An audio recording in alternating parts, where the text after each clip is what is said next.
Okay, this is a basic drill on working striking mechanics when you're at home and don't have a partner. So the first thing you do is you make an X on your wall using painting tape in this case because it's easy to remove.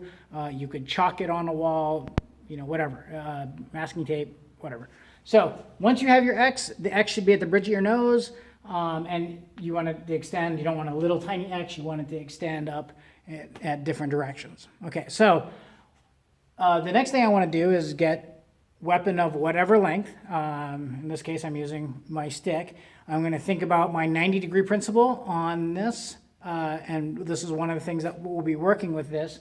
So I reach out here, I figure out, okay, so at my max extension, actually I should probably do this way so I can talk to you, right? So I have my 90-degree principle here. At my max extension, I'm not contacting the wall, right?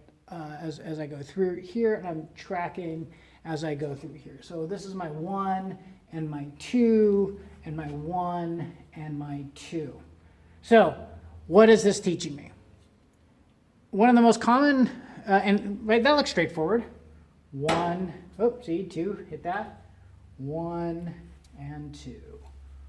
1 and 2 and 1 and 2. Okay, so what is that teaching me? When I swing, if the most common error is to cast, like I'm going to go here and I'm going to stick my hand out this way. If I cast and I'm already at my fixed length of this is the appropriate distance, I'll hit my target and I'll know, right? So I can go 1 and 2 and 1 and 2, and if I start to get sloppy, I have some good feedback on, hey, maybe I shouldn't do that, okay? So 1 and 2. 1 and 2.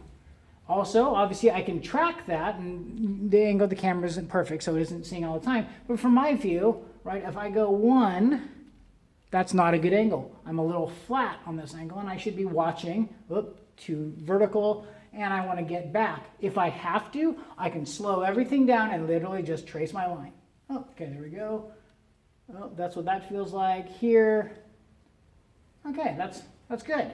Okay, as I go through that, and again, then I can speed it up here, right? So 1 and 2 and 1 and 2 and 1 and 2.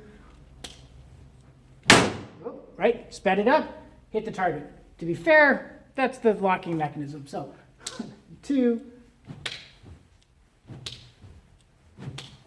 Okay.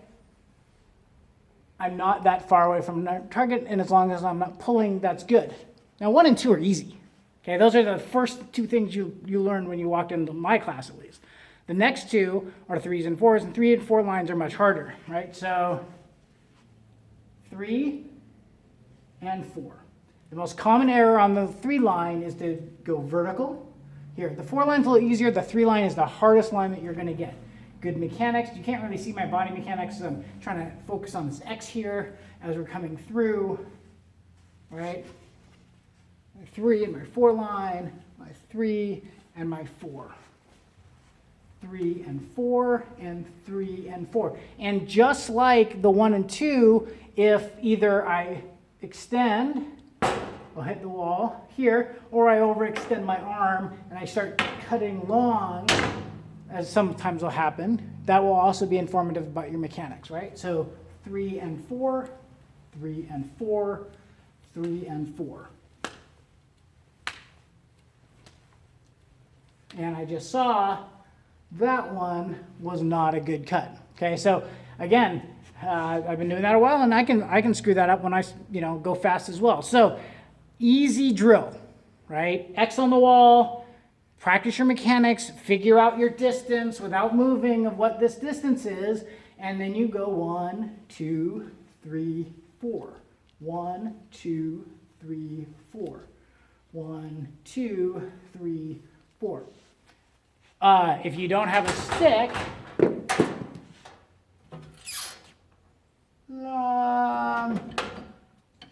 ridiculously sized knife.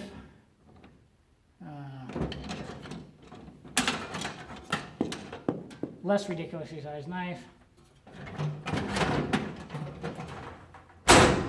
You can do the same thing here 1, 2, 3, 4. Generally, you'll find that this is a much easier drill to do when it's only with a knife. Your knowledge of where the end of your arm is, it doesn't accidentally extend as much, but if you just have a knife, you're good to go that way. You can even do it reverse grip, okay? Here, and the same thing. Am I tracking that line? Okay, again, you can reverse it into your 3 and 4 line here. Oops, 3 and 4, which doesn't really do the same thing with a reverse grip. Obviously, you could go 1, 2, 3, 4 if you wanted to, in terms of sort of that reverse blade edge as I'm doing that. The 45 degrees are not, you know, like it isn't science. It isn't. What it is training you to figure out and learn how to hit that angle correctly. It isn't, oh, you always have to throw a 45. It isn't, right? This is really, number one is a conceptual line of coming in from here. But as a foundational mechanic, you should be able to go on here because these are your 3 and 4 line. As you come into these are your umbrella blocks, your roof block, or pylon, or whatever you're going to call it, as you come into here. So you want to have this mechanic of this 90-degree principle and edge alignment as you come in on. You don't want it to just be some random, I'm swinging this around and moving back and forth. So super simple training aid, any weapon, and an X. And so, like I said, hopefully I hope that is helpful.